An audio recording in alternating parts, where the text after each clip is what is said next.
BLO की मौत और सुप्रीम आदेश। दरअसल ममता बनर्जी ने कल एसआईआर के खिलाफ प्रदर्शन किया था, पदयात्रा की थी। यह बंगाल में बूथ लेवल ऑफिसर ने भी प्रोटेस्ट किया है, वो भी सड़कों पर है। बीजेपी चुनाव आयोग से मिलने पहुंची, शिकायत करने के लिए चुनाव आयोग में बीजेपी नेता मिले और बंगाल में जो हो रहा है उस पर शिकायत की है। बीजेपी ने चुनाव आयोग से ममता सरकार की शिकायत की। बंगाल में एसआईआर के दौरान बड़े स्तर पर गड़बड़ी की जा रही है। ममता सरकार पर बीएलओ को दबाने का आरोप लगाया है। मुलाकात के बाद अमित मालवीय ने दावा किया कि टीएमसी के लोग बीएलओ चुनाव कर्मियों को धमका रहे हैं, बीएलओ से जबरन फॉर्म लेकर खुद भरने की कोशिश कर रहे हैं। घुसपैठियों को वोटर बनाने की साजिश हो रही है और घुसपैठिए गलत रिश्तेदारी दिखाकर दस्तावेज बनवा रहे हैं। उन्होंने कहा एक शख्स ने ससुर को पिता बता दिया। कुछ जगह मां की उम्र बेटे से कम दिखाई जा रही है। बीजेपी ने दावा किया कि बंगाल में ऐसे 88 लाख लोग हैं जिनकी मौत हो चुकी है, लेकिन वो वोटर लिस्ट में शामिल है। मृत ही नहीं, पलायन करने वालों के नाम भी जोड़े जा रहे हैं। ममता सरकार ने डेटा एंट्री ऑपरेटर नियुक्त नहीं किए हैं, जिनके होने से बीएलओ को काम करने में आसानी होती है। बीएलओ को एसआईआर के लिए 18,000 रुपए भी नहीं दिए जा रहे हैं। बीजेपी ने स्वतंत्र ऑब्जर्वर नियुक्त करने की मांग की है, जो बंगाल में एसआईआर प्रक्रिया के दौरान बीएलओ की निगरानी करेंगे।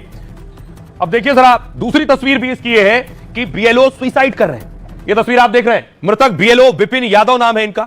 ये भी बूथ लेवल ऑफिसर थे, घर घर जाकर जानकारी जुटा रहे थे, लिस्ट बना रहे थे। अगली तस्वीर देखिए जरा, विपिन के परिवार की तस्वीरें मैं आपको दिखा रहा हूं। परिवार का रो रो कर बुरा हाल है, विपिन ने आत्महत्या की। अगली तस्वीर मैं आपको दिखाऊं, फतेहपुर की तस्वीर आई। फतेहपुर में क्या हुआ, तस्वीर देखिए जरा। फतेहपुर में सुधीर कुमार की सगाई की तस्वीर आप देख रहे हैं। ये भी बीएलओ थे, इनकी सगाई हुई थी। सगाई के बाद अगली तस्वीर देखिए, शादी के कार्ड भी छप गए। ये तस्वीर आप देख रहे हैं, बीएलओ सुधीर की शादी का कार्ड छप गया, लेकिन सुधीर ने आत्महत्या कर ली। अगली तस्वीर दिखाऊं मैं, सुधीर की आत्महत्या के बाद परिवार अब कह रहा है एफआईआर लिखो, और बहस भी हो रही है पुलिस के साथ परिवार की। कहां कहां से क्या क्या तस्वीरें सामने आ रही हैं, किस किस ने सुसाइड किया है। आज बरेली से एक और खबर आई, एसआईआर ड्यूटी के दौरान बरेली बीएलओ की मौत हो गई। शिक्षक सर्वेश कुमार गंगवार स्कूल में कुछ काम कर रहे थे, तभी उन्हें हार्ट अटैक आया और वो अचानक गिर पड़े। आनंद फानन में उन्हें इलाज के लिए अस्पताल ले गए, लेकिन उनकी जान नहीं बची। डॉक्टरों ने उन्हें मृत घोषित कर दिया। जैसे ही खबर मिली तो जिलाधिकारी भी मौके पर पहुंचे। गोंडा, फतेहपुर समेत यूपी में अब तक 4 बीएलओ की मौत हुई है। अगला है भिंड। मध्य प्रदेश में फिर एक बीएलओ को हार्ट अटैक आया।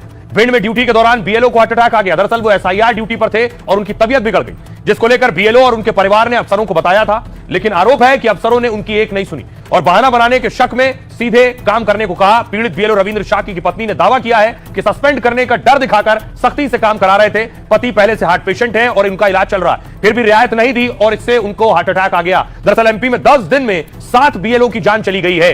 आज सुप्रीम कोर्ट में 2 हिस्सों में एसआईआर पर सुनवाई हुई। पहले बंगाल, केरल, तमिलनाडु में एसआईआर पर चर्चा हुई। इसमें बंगाल की ममता सरकार ने सुप्रीम कोर्ट में दावा किया, कहा बंगाल में एसआईआर करते करते 23 बीएलओ की मौत हो गई, जिस पर सुप्रीम कोर्ट ने चुनाव आयोग से 1 दिसंबर तक जवाब मांगा।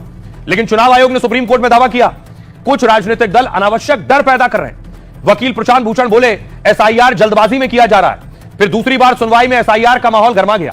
कोर्ट रूम में जज और वकील कपिल सिब्बल में तीखी बहस हुई। दरअसल बेंच और सिब्बल में आधार कार्ड पर नोकझोंक हुई। आधार निवास का प्रमाण है, फिर नागरिक को संदिग्ध मानना ठीक नहीं। तो जस्टिस बागची बोले आधार नागरिकता का प्रमाण नहीं है। सिब्बल बोले आयोग किसी पोस्ट ऑफिस की तरह इसे स्वीकार करे। जस्टिस बागची ने नकारते हुए कहा आयोग पोस्ट ऑफिस नहीं है, इलेक्शन कमीशन को दस्तावेजों की जांच करने का संवैधानिक अधिकार है। सिब्बल साहब ने कहा बीएलओ को नागरिकता जांचने का हक नहीं है। इस दौरान जस्टिस बागची और सिब्बल में बहस और बढ़ गई। कपिल सिब्बल ने एसआईआर को हड़बड़ी में और बहिष्कार करने वाला बताया, जिस पर सीजेआई ने हस्तक्षेप करते हुए कहा पहले कभी नहीं हुआ। यह वाला तर्क किसी प्रक्रिया की संवैधानिक वैधता को नहीं गिराता है।